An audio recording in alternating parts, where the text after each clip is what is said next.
Hello, ladies and gentlemen. Hello, everyone, and welcome to this war of mine. I hope you can hear me alright. I hope the sound levels are fine. If not, please let me know. I see people like the song there, the music. I went through the This War of Mine soundtrack and picked the best two songs that I liked and set them up as the intro and the goodbye songs for the stream. I hope you guys will also enjoy the goodbye song there. Thank you, Darksaber. Yes, there is a purpose to it, of course. This is a game about people trying to survive a civil war, about civilians trying to survive in a civil war where, everybody stands to lose. Everybody is on the losing side. Hello, Shishimaru, and hello, ECAG, and hello, GMC82, and hello, Snow Sable. And you, Christensen, I saw earlier. I hope you're still in here, and Quixote, everyone that I recognize. So again, please let me know everything is alright there. I will be playing. I will be loading an advanced save game, or rather a save game starting around day 12, I think, in the game. I don't know if you guys saw the start of a game from other streams, but basically you start with a couple of survivors and with nothing in your home, and you're trying to scavenge what you need. And I've kind of past that initial phase. We will still be scavenging a lot until the end of the game, of course, because that's one of the main ways to acquire things in this game. But as you will see, we have some good inventory already.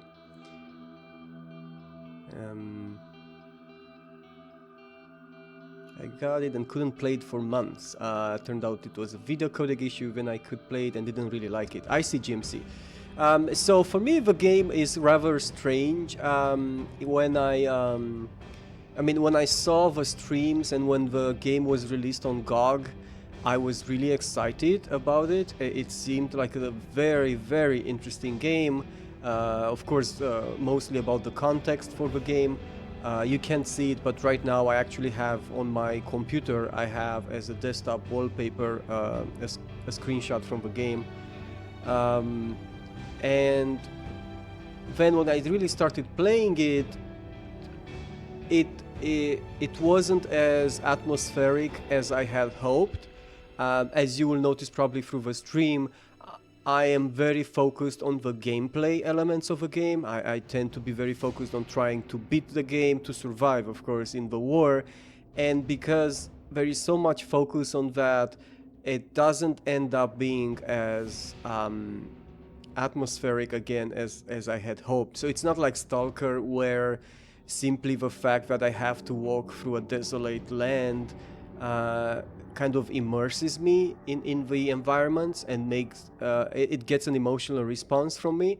This doesn't really happen in this game much. However, that said, the game is very interesting and everybody's reaction could be very different. Maybe I'm just too focused on the game instead of relaxing a bit and enjoying the context and the environments. But what's to enjoy? It's a civil war. Maybe I don't want to enjoy it too much, right? And also the game mechanics are really well done, and it actually makes sense, a lot of it. And it's a very hard game. See what chat is saying here. Oh, I see Darksaber. So Darksaber saying when he started playing, he wasn't really in a good place personally, and that resonated with the game. Yeah, I can certainly imagine that. Yes, and yes, it's true, ECAG. There are only survivors if they survive to the end. And that's an important thing I want to mention about this. So this game, many people say it's kind of like a roguelike game. I would say it has roguelike elements. I wouldn't call it a roguelike game. The objective of a game is to survive a civil war, to make it to the end, which means you basically have to survive a set number of days. The actual number of days survived is a bit random, but not much. And all these random elements in the game do make it a bit roguelike. But it's not just that. It depends a lot on what decisions you make. You can do good decisions and bad decisions. You don't have full information for your decisions all the time, as we will see. All right, I think it's time to actually start the game here. I've been talking too much now about it.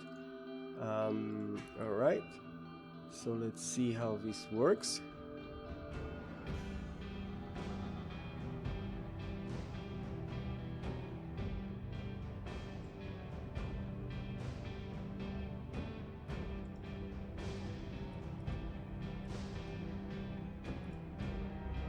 All right, give me a second here.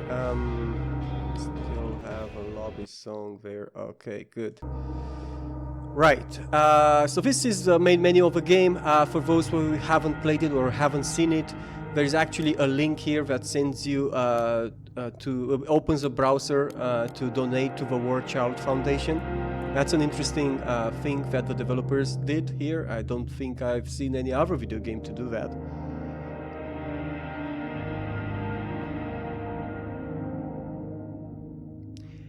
What do you mean? I mean, I never said I am not thrilled with a game. I said that I expected it to be much more atmospheric than it actually felt for me.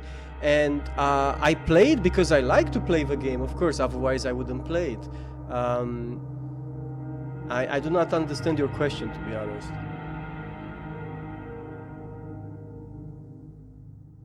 Unfortunately, I don't think we can name the survivors. Unfortunately, I don't think we can name the survivors. All right, so let's continue where I left it off. Like I said, there are a few days in the game. I do want to...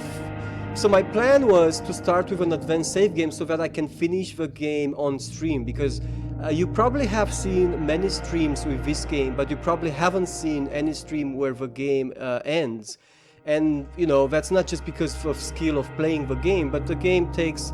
I think a full run, even if you are pretty fast, it takes maybe about 5 to 6 hours.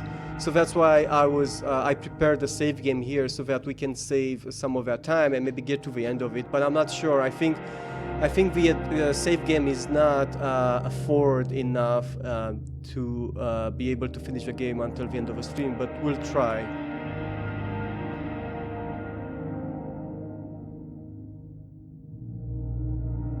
You know, I didn't say anything like that. See, it's so weird. Like, I was simply saying that the game seemed to be more atmospheric than it actually created an emotional response on my side. But this is really personal, because that's because I play the game being very focused on the gameplay, because I want to survive. I want my survivors to make it to the end. All right, so here is day 12. This is the main, is the way the game is organized. The game is organized by days, and like I said, you have to survive a number of days to make it to the end of a war, to survive a war. Now, the days are split into two parts. You have the daytime and you have nighttime. In the daytime, and now the daytime just started.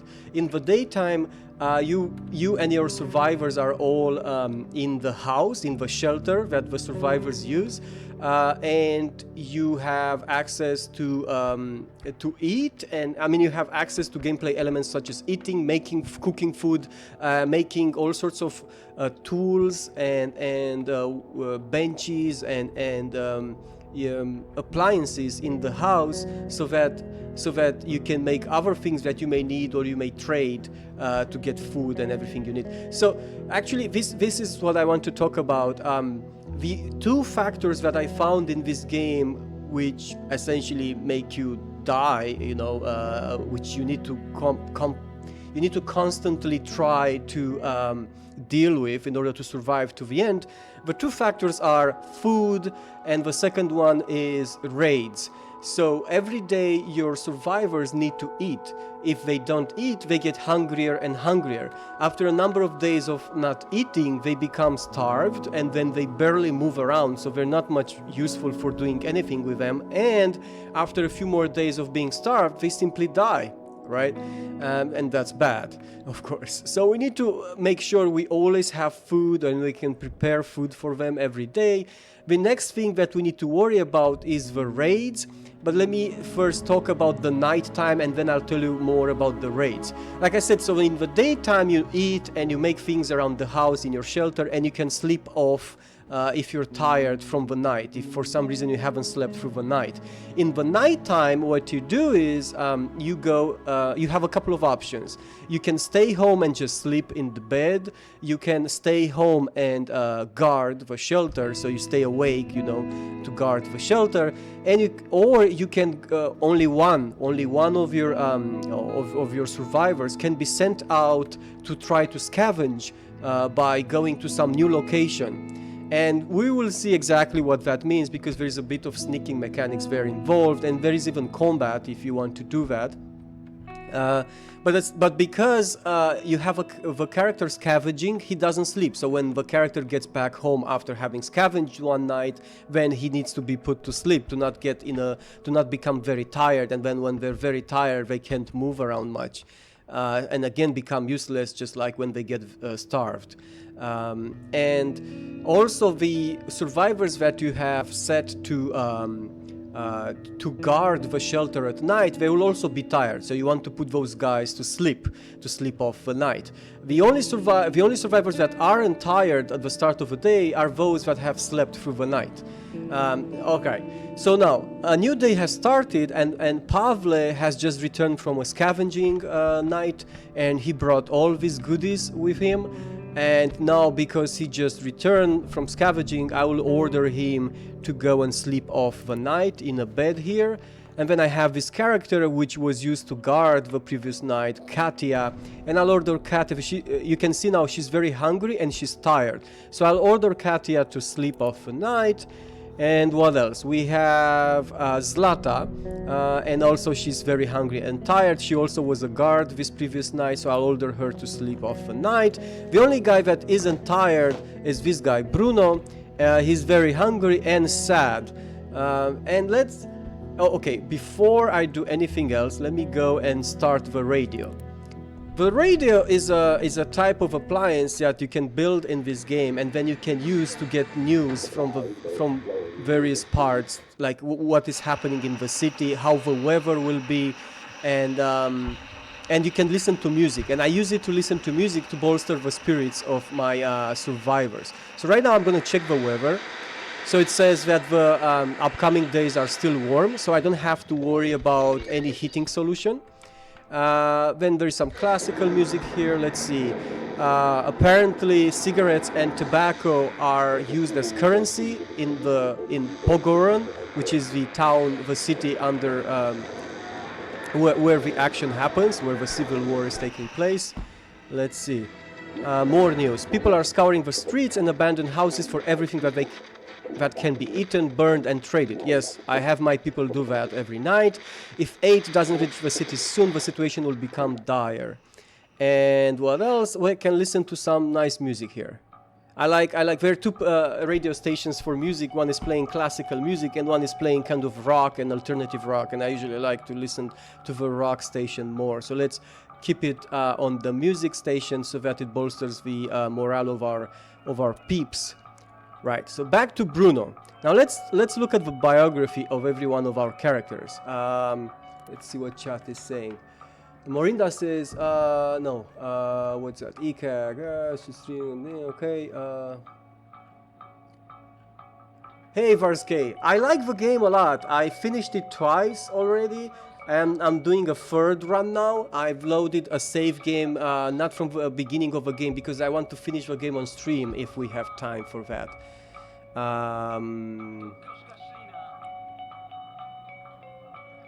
Yes, Azebraxi, I'm going to starve the people. That's actually one of my strategies.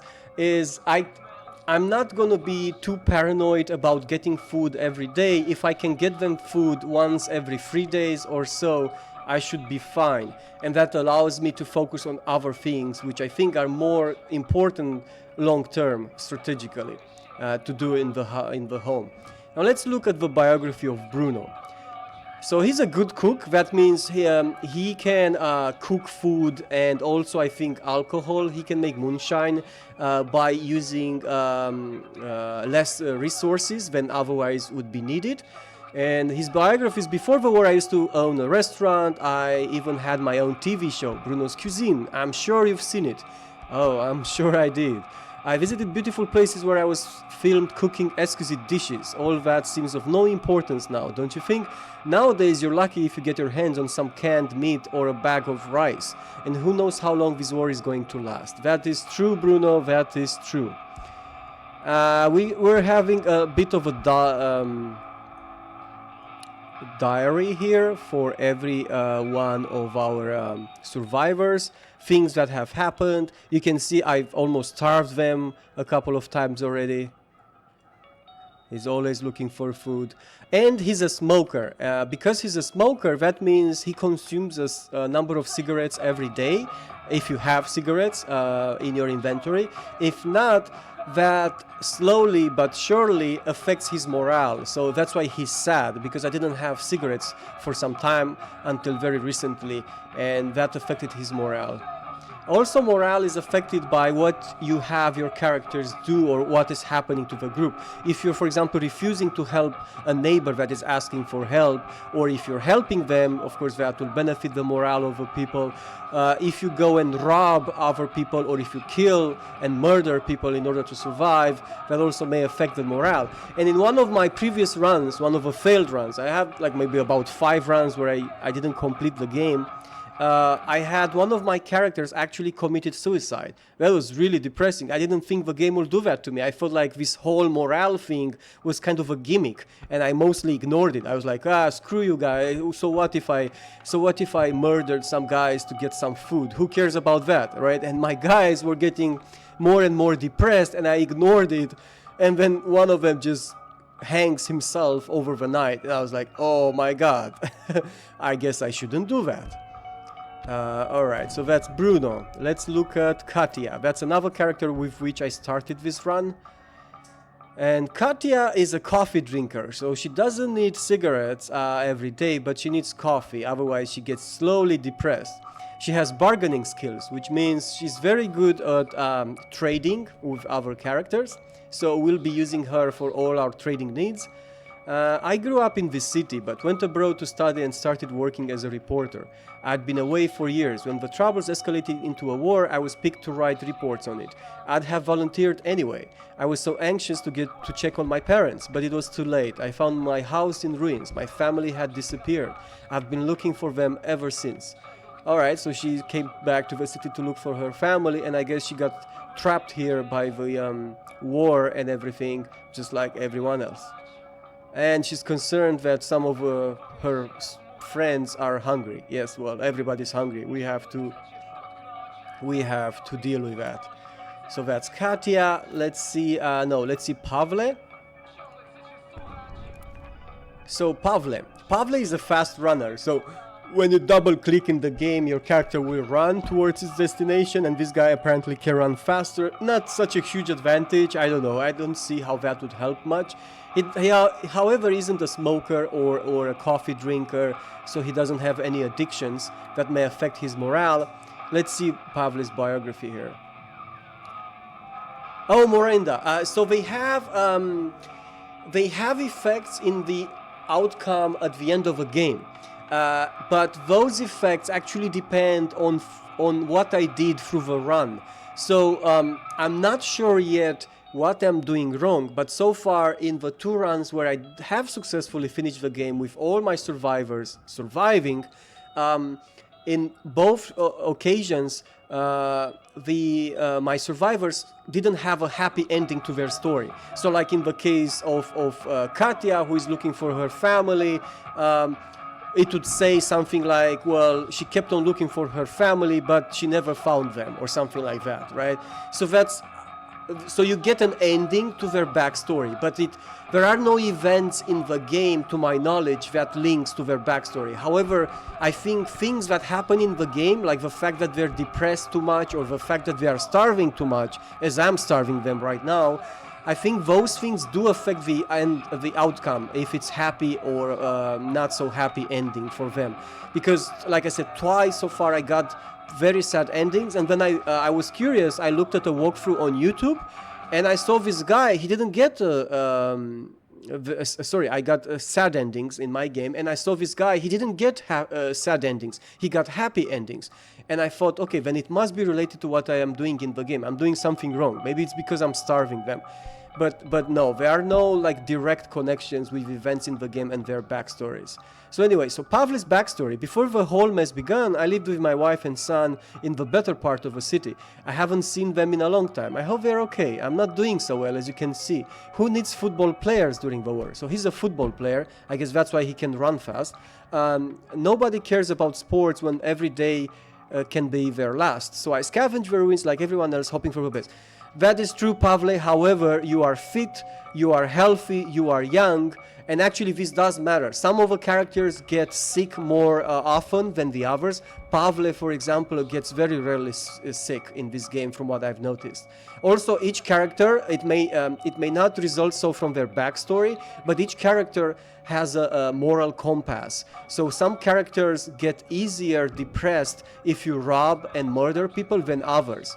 For example, this guy, Bruno doesn't care. Like, I rob and kill people, Bruno just says, oh, it's what we have to do to survive. He doesn't care. He's my kind of guy. But then Pavle gets a bit depressed, not too much, but there was another guy, another character that we might get in this game if he comes and wants to join us. There is another character, he gets depressed all the time if I do anything bad. That guy is so annoying. Anyway, let's see the last survivor here. Let's see what chat is saying.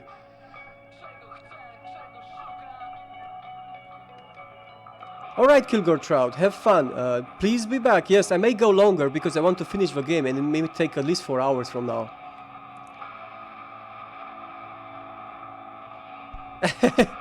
Yes, Azebraxi. I see, and this is a problem that I have with a game myself, is that the rules of a game aren't explained anywhere. So I understand that it's kind of, apply logic, right? If you're gonna starve your people all the way through the game, maybe, they won't feel so happy about having survived at the end, even though they have their lives, but they suffered so much. I guess that makes sense. Whatever, it's a game. Why should I think that everything should be logical? Like, another thing I didn't know about was the fact that I have to put the radio on music. I thought that by just building the radio is enough to bolster the spirits of my survivors. I didn't know that I have every day to tune it to the music channel to bolster their morale.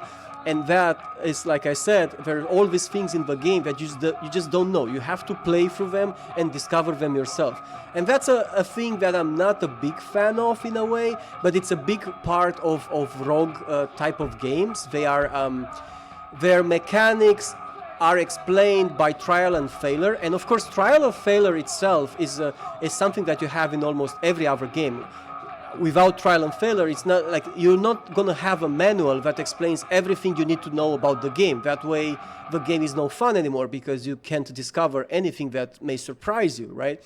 But I do like the rules of a game to generally be explained in one way or the other. I don't like to have to discover them. That said, it's not a problem anymore because I've discovered everything that I need, I think, actually. I don't know, we'll have to see actually by playing more. But I really like the game now a lot that I know more about the rules. It was very frustrating in the beginning that for example, I'll show you actually what I mean a bit later. So anyway, so Zlata, she bolsters spirit. So apparently she's very good at helping other people don't fall on their morale too much. That's good, I guess. I was just accepted in the music academy when the war broke out. I had so many plans, I had dreams. I used to play the guitar, date boys, dance. My little brother Tadie always made me smile. It all seems like a dream now, replaced by this nightmare we live in. Yet I still hope one day we can forget the war and carry on with our lives as it never happened. My heart breaks when I look at Pavle. Yeah, okay. She's upset I'm starving Pavle. Well, have to deal with it. Alright, Bruno. You're the only guy that's rested, while the other guys are sleeping off, they're being tired. Let's see, can we do anything here? Can we... Thank you for following in my channel, DarJ1979. Let's see, I can cook a soup so that the peeps can eat, but I don't like to waste, so look at the resources used here. So I can cook one portion of soup, which means it basically only one person will eat once. So I can do that. and I use 1 piece of uncooked meat, I use 2 units of water, and I use 1 unit of fuel. Or I could try to cook 2 soups at once, and I would still be using only 1 unit of meat and only 1 unit of fuel, and just 1 more unit of water, and then, but I also need vegetables. So that's why I'm starving my people, in case you've been wondering. I always am waiting, trying to get vegetables, and I'm at a point in the game when I still cannot grow them myself. So I'm just trying to acquire them through scavenging or buy them through trading. And when I get vegetables, that's when I cook my food, because I don't want to waste resources by cooking it without vegetables. That's my plan. But of course, if I end up starving my people, if they end up, not having almost any food for 5 days, then I have no choice but to cook without vegetables.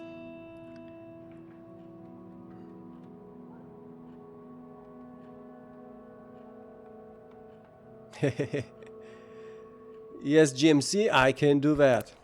Right, let's see, hopefully today we'll get the trader. Oh, there he is, the trader, he's coming, so we can trade. So you go on the chair and let's get that girl Katya, which has bartering skills. You, Katya, come here and trade with a trader. Now, one strategy you can have in this game, and I did apply it earlier before I loaded the save game, was that when you start the game, you kind of have access to many areas of a city that are easy to scavenge. There is no danger if you scavenge from those areas. And those areas are full of all sorts of good resources. And because if you haven't played the game, you don't know this, but if you get resources like components and wood, these resources are very cheap to buy, but they also take a lot of room in your inventory. So it's not a good idea that early on in the game you should fill your inventory scavenging with these resources, because you could just simply buy them. Instead, what you should do in the beginning is to always get the expensive items, such as bandages, canned food, herbal meds, or real meds. He doesn't have here, but I have. See, I have real medications. If you get these are worth a lot more of those components, that you can also just buy them. So that's one tactic that I have applied in the beginning of a game, and now I'm reaping the benefits, because as you can see now I have tons of these which I can sell and buy all the components that I need. Now you may ask, well, does it matter if you get the bandages first? Because we could get the components first and then go later on to get the bandages, right? Well, it does matter, because in the game there are random events happening. I mean, they are random in that their order and when they happen is random, but it's almost certain that at least one of these events will happen through a playthrough. At least 2 or 3 events will happen through a playthrough. And these events will generally block access to some parts of a city. So after a few days, one of these events happens, and then you cannot go to the locations that you were able to go before. And that's why it's important that when you can get expensive items, just get those. Ignore all the inexpensive components and all that crap. You can buy that. Just get the expensive items first, and then sure, if you have gotten all the expensive items that you can scavenge the next day and trying to get some of the wood and the components after you got the expensive items. But more likely than not, the access in the city to go back will be blocked later on. So now you'll be happy that you got the bandages, because now you can sell them and get the inexpensive stuff. So let's do that. I have herbal medications. I have tons of diamonds. Let's start selling diamonds. So I'm selling, jewelry. It's a symbol for jewelry. All right, Inquisitor of Aquilani, goodbye. Thanks for being here, and hope to see you again. Right, so let me get, what do I want to buy? Like I said, well, this is water. We want water all the time. We want components. We'll be getting everything he has, essentially, in this area, in the materials area, in the materials category. We'll be getting everything there.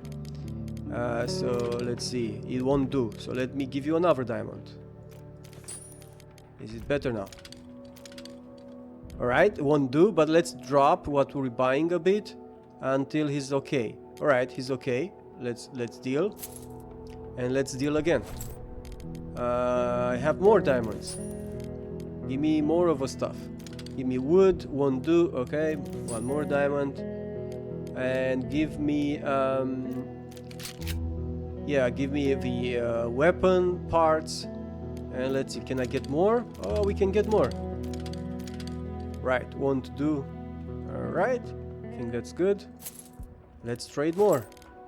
I have more diamonds. And I want... Let's see, what else do you have? You have some parts, and you have some components left, and you have herbs.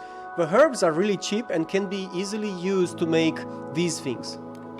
To make herbal meds, and then you can sell the herbal meds. They cost a lot, and you can sell those for more good trading. So I'll buy the herbs because they're really cheap. You can see, like, every time you click on an item, you can see a comment here that basically gives you an idea how valuable is the item in the eyes of a trader.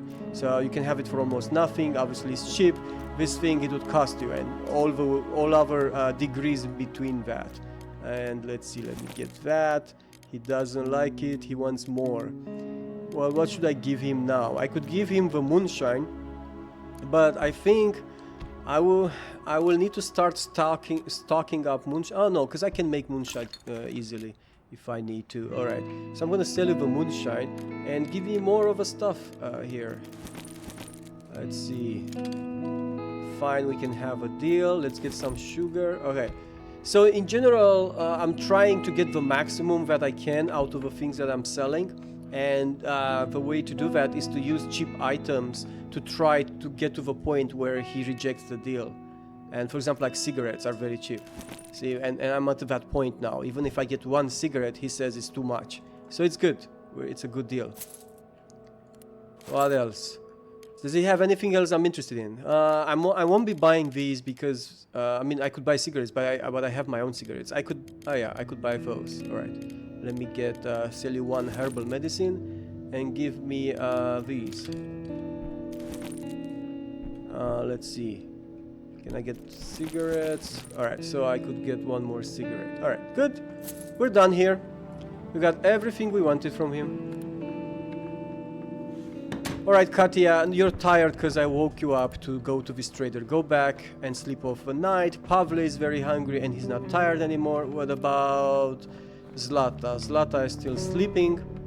Hey Pavle, come here. Let's see if we can build something with all this stuff we bought.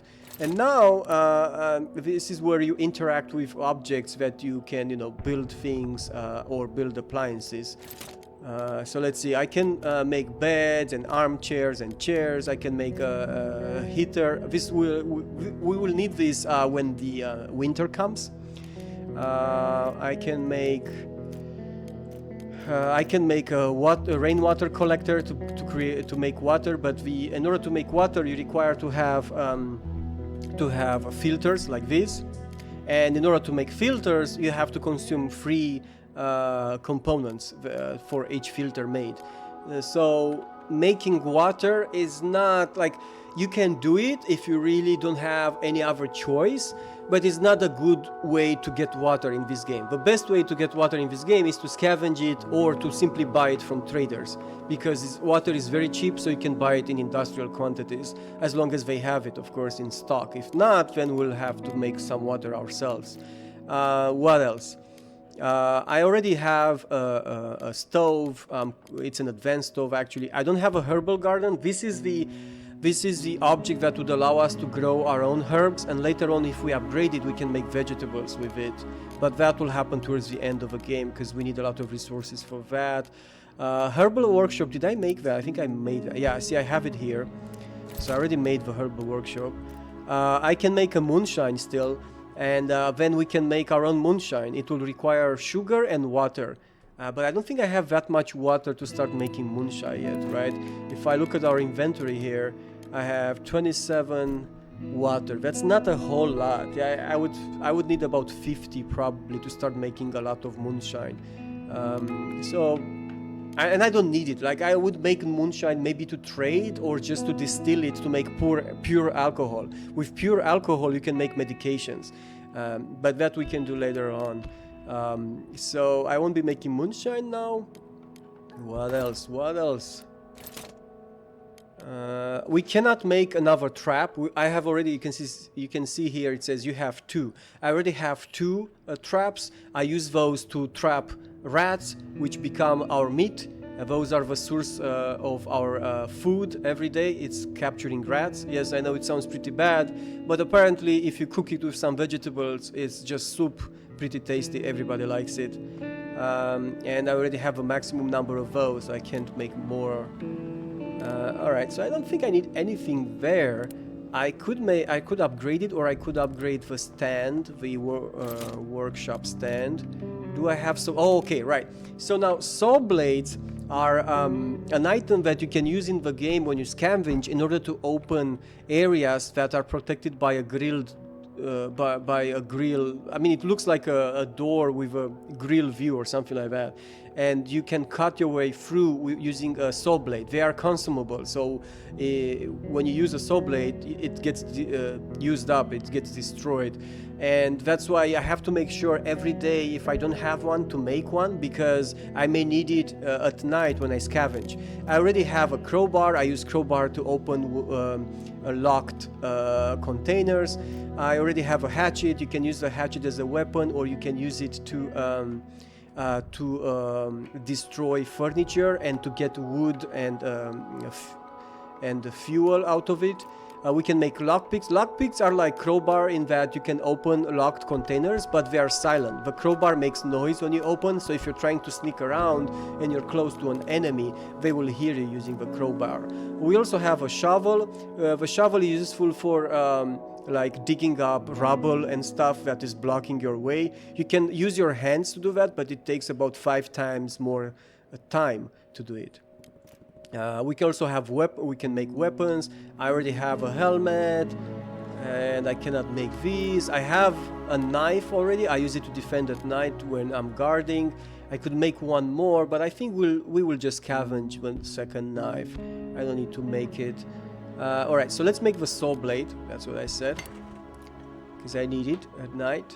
Alright, so Zlata, she's very hungry and she's rested now.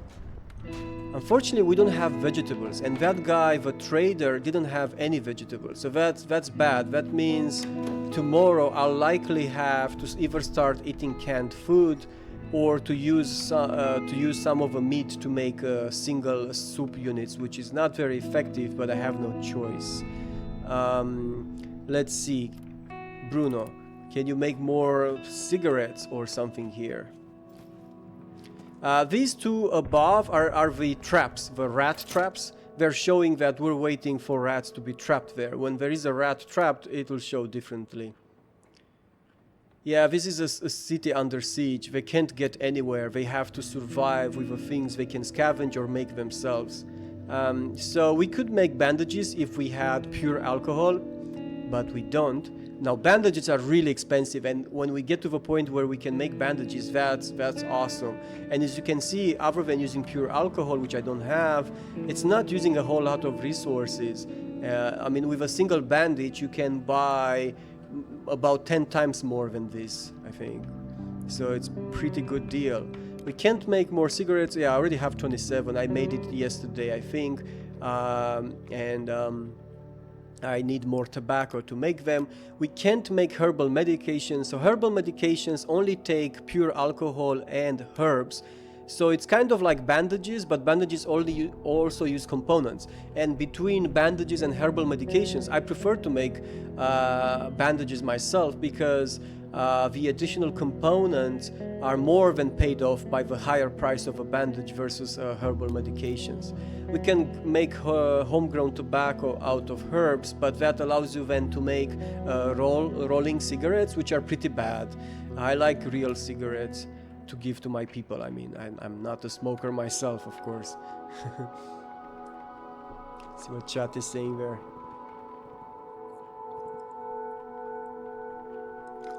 Yeah, this ruin. I have a lot of cigarettes and I don't have any tobacco, so I'm not going to make more. Right now I use, if I look here, you get a summary of your situation.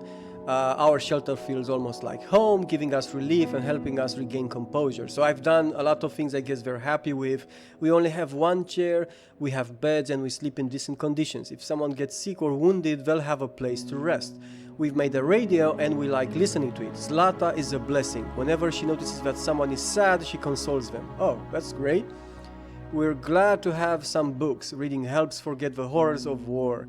Yeah, I do have books, like 8 books. Staying here provides some comfort in these hard times. So that's great. Cigarettes consumed per day 1, cups of coffee consumed per day 1. That's because I have a cigarette smoker and a coffee drinker in my party. All breaches in our walls have been boarded up. I've done this in the previous days. We should be able to repel miners' attacks. Yeah, this is important. Like, if you want to repel raids, you need to board up the breaches. There were breaches in the house. There was a bridge here, which is boarded up. There was another bridge here, you can see, which is boarded up. There was another one here, I think. Yes. Alright, so I don't think there's much to do now, so let's just end the day. I talked a lot, but I will be talking much less as we move forward. Yes, this range. 27 is fine. We're already consuming 3 per day, and if I get more tobacco, I will be making more cigarettes, but I don't need more. Now, this is where we plan the night, so let's see. I will have Bruno sleep, that's our cook. I will have Pavle guard, and Zlata also guard. And I can use Katya to scavenge. Oh no, actually I should use Pavle to scavenge, because I mean, if you look here, it shows the capacity that they can carry when they scavenge. And all these guys have 12 units capacity, while this guy has 10. So any of these 12 units, it will be the same thing, it doesn't matter. So if it's the same thing, I'd rather use Pavle because he's a fast runner. It allows you to move quickly when you scavenge. And because when you scavenge, the clock is ticking.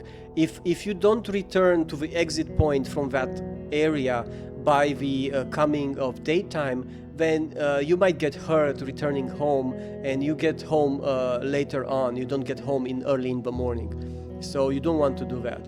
So we'll have public scavenging, and the girls will be guarding Bruno, because he's not a violent guy. He had a restaurant, he had a show about cooking, he likes to cook. The girls will be guarding his ass tonight. Right, and you can see here that some of the destinations where we could go and scavenge are already grayed. That is because currently there is one of those multi-day events happening in the game. The rebels and the army are fighting in the city, so they're blocking the access to those areas. Cannot get there due to the fighting, right? So we can only go in the areas that are white. We've been here, there is some food left. Oh, I remember, I think there is some water left. I'm not going to go there. Here, I'm not interested. Shell School, lots of food. But unfortunately, in this food that it's talking about is food that we have to steal. So I won't be doing any stealing yet because it affects the morale, and I'm trying to do this run without stealing. However, if we get to the point where we don't have any food and we must steal, then that's an option that I could consider. Also, the quiet house here, there is a couple, is inhabited by an old couple, and if we go there we have to steal. I don't want to do that. I don't want to steal from old people trying to survive in a war. And it's actually pretty sad when you go there, because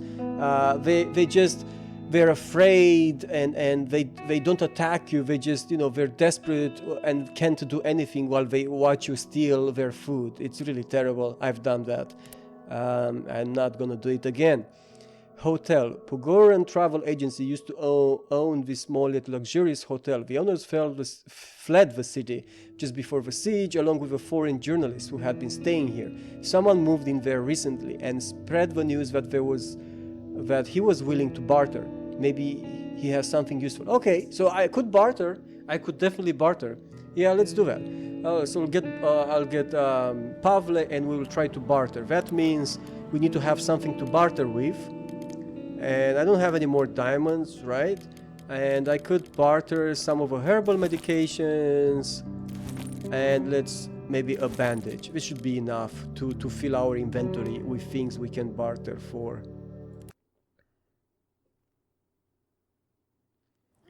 And this is the nighttime mechanics, where you just sneak around, or if you don't have to sneak, you know, go and talk to people. Hey, go here. See what's there. Okay, well, these are cheap, but I'll be carrying them from now in case I won't have anything else to carry. But if I will have... Oh, someone is coming. See, that door opened. We can look through the keyhole. Alright, let's go here. Close the door. You can see that it's showing with this red indicator, it's showing that there is noise coming from that direction, which could be someone there. Okay, so there is someone still living in this abandoned hotel. Now you can see them. Okay, well, I want to trade though. I've come oh, we got some tobacco. We can make more cigarettes. Desroin will be happy.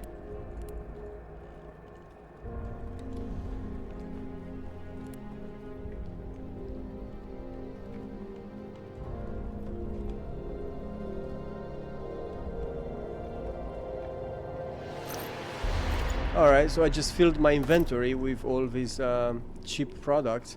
I was hoping to be able to buy something pretty good. Let's see what we have here. Alright, okay, so I'm going to get rid of some stuff. The weapon parts, they're not as cheap as components, and they're pretty rare actually. So I will keep them. I'll discard this pile too and get the fertilizer. The fertilizer will be very good when we start growing our own vegetables. And the parts are more expensive and rarer than the components, so I'll get the parts. Alright, let's see what's here. When you run, you make noise. The game shows that through this like graphical effect. Like a radius thing. When you sneak around, of course, you don't make noise. Let's see what we have here. There's a lot of stuff to scavenge on this map. I expected trading, not scavenging. Ah, we can get more tobacco and more fertilizer and weapon parts. And also electric parts. Electric parts are pretty rare, but at the same time, you don't need a lot of them. I think you can finish the whole game and making all the appliances you need with just 20 electric parts. That's all you need, just 20 electric parts. Hello, Digi Inferno, and welcome. Oh, it's blocked from, it's barred from the other side. Okay. Alright, come on, Pavle. Move it. Nothing here. Alright, let's see what we have here. Oh, I could jump. Oh, okay. I see now. Oh, we have a lot of wood. To be honest, I right now, although wood takes even more room than this, because you can see, you can only carry 2 units of wood per I don't know, spot in your inventory, let's call that, and you can carry 4 units of components per spot, so it's more efficient to carry components than wood. However, right now I need more wood than components. I have tons of components at home, so I'll be getting some wood though. Now, there are some peeps down here. Ah, and you can trade with this guy. Okay, let's oh no, let's can you jump here? Oh, okay. I want to jump down there, or get somewhere. Get down there somehow. Let's see. Okay, anyway, let's finish scavenging anything we can, and then we go and trade with those guys. Maybe we have something of value. More wood. Yeah, well, that's great if you want wood. I see. Okay, let's go here.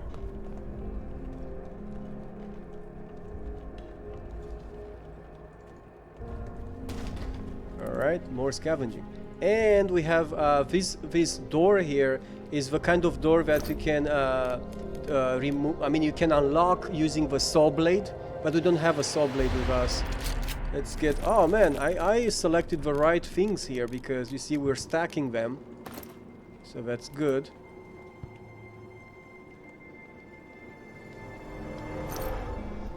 Yeah, well, I don't need any of that. Now, of course, we don't have a saw blade. We can't get past that. And even if we did, as you can see, this icon here looks different from this icon. This icon represents that you can get stuff, but by stealing it. It doesn't belong to. I mean, it has an owner. So if you take it, the owner, if they see you, they might, you know, attack you, and also your party members will get depressed because you stole things from other people trying to survive in this city, and that's not a nice thing to do. Hey, wait, come here. Ah, okay. Let's go this way. Let's go all the way around here.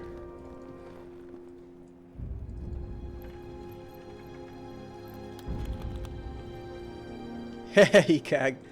You need more wood. Oh, no, no. I don't want to steal that. No, no, no, no. Yeah, he heard me running. That's why he's like, I'll go and check. Let's go and trade with this guy.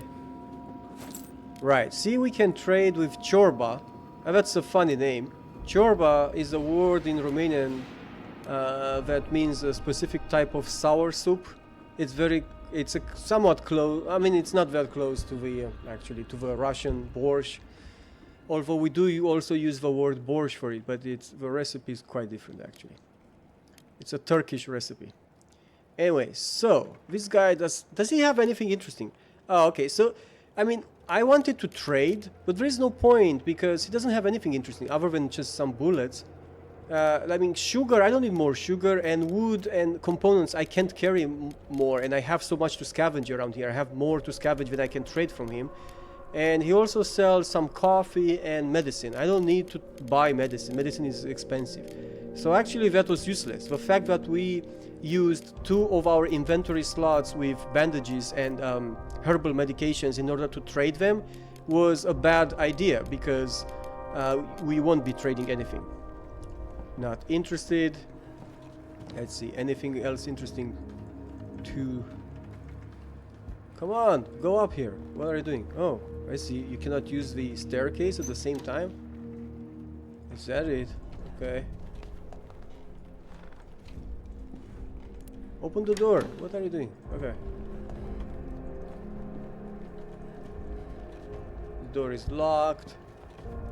And I assume that guy won't like me going up there. Oh, he doesn't mind. Okay, okay. Right. Now we do have one of the inventory slots is occupied with some useless crap. And I'll get rid of it and get something useful instead. This one. It has only 1 roll-up cigarette. I have a lot of real cigarettes at home, and with these 4 tobacco units, we can make, I think they can make 4 cigarettes per tobacco, whatever, like per tobacco roll, I don't know how to call it, and that means we can make 16 real cigarettes, which are much better than roll-up cigarettes, and this is just 1 anyway. So I'd rather than that, let's get some components, because we use components to make real cigarettes. And that's all I think. I have everything, it's good here. Let's see, go back. It's almost 3 AM anyway. Pavle is back from scavenging.